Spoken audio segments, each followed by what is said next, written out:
आता बातमी आहे मनोज जरांगेंसंदर्भातली। गेल्या वर्षीच्या सप्टेंबर महिन्यात मराठा समाजाला ओबीसीतनं आरक्षणासाठी राज्य सरकारने अध्यादेश काढला। त्यानंतर प्रत्येकाने हे आंदोलन संपल्याचं म्हणत दीर्घ श्वास देखील घेतला।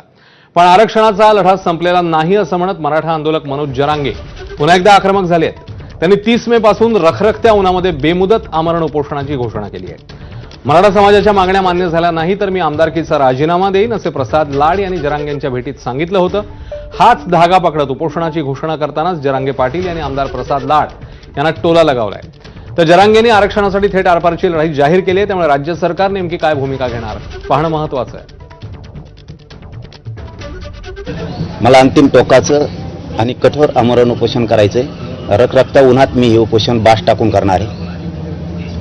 ना कुठलं पाणी, ना कुठलं जेवण, ना पायात चप्पल घालणार आहे, ना काय करणार आहे। माझ्या शरीरात प्रचंड वेदना आहेत। या जीवाला मी तरसायचं तरी किती दिवस।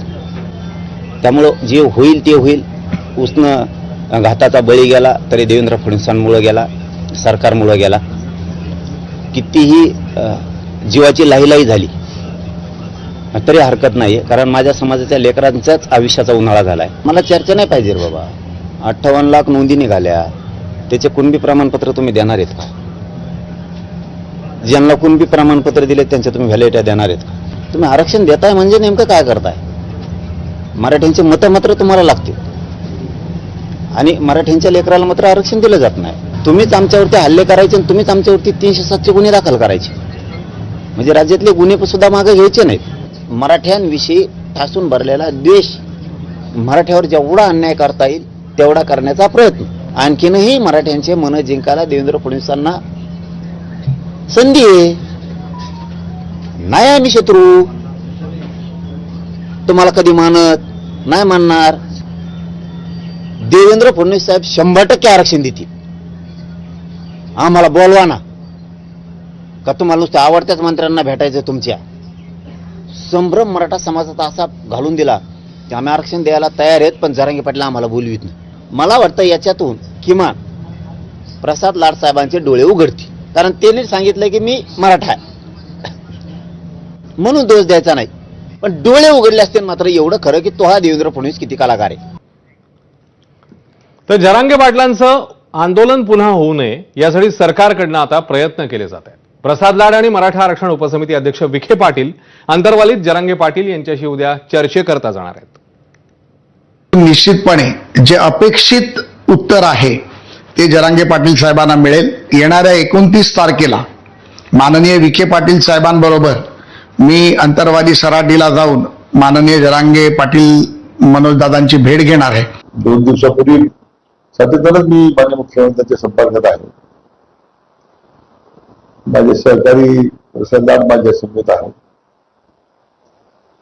मी आता उद्या त्यांना जाऊन भेटणार आहे जरांगे पाटलांना। आम्ही आता मागच्या 2-3 दिवसात काय कार्यवाही केली त्याची कल्पना त्यांना देतात। मराठा आरक्षण उपसमिती अध्यक्ष मंत्री राधाकृष्ण विखे पाटील लोणीहून तातडीने मुंबईकडे रवाना झालेत। विखेंची आज रात्री मुख्यमंत्र्यांसोबत बैठक आहे अशी माहिती सूत्रांनी दिली आहे। मनोज जरांगेंनी उपोषणाचा इशारा दिल्यावर ही तातडीची बैठक आहे असं कळतंय। फडणवीसांशी चर्चा करून विखे उद्या जरांगेंची भेट घेणार आहेत।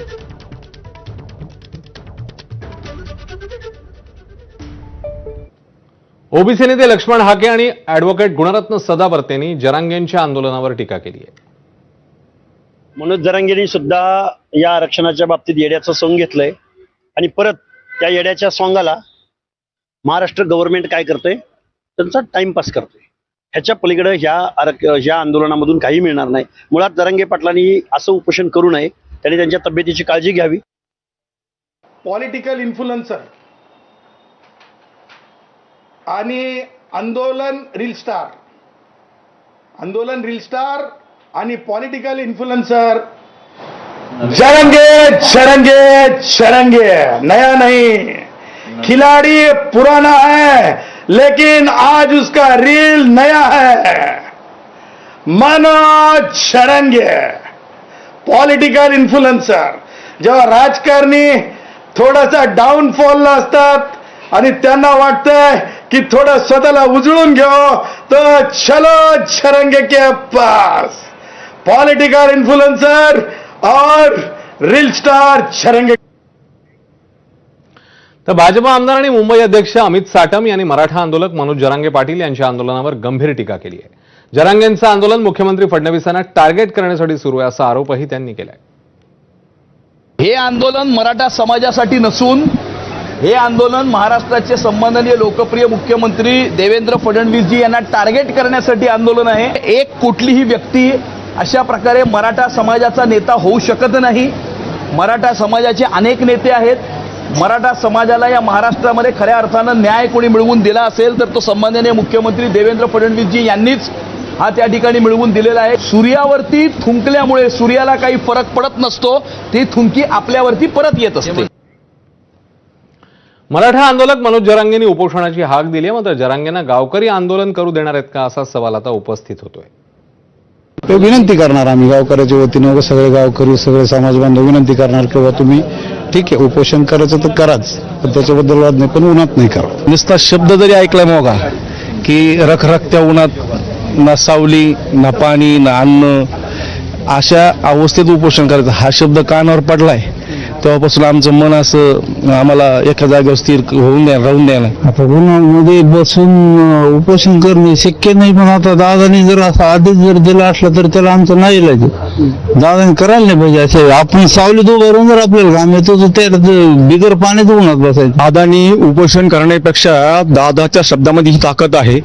दादानी एक जर हाक दिली तर अख्खा महाराष्ट्र बंद होईल अख्खा मुंबई सुद्धा बंद होईल. म्हणून आमचं असं मत आहे समाजाच्या वतीनं असं बोलतो मी दादानी उपोषण करू नये.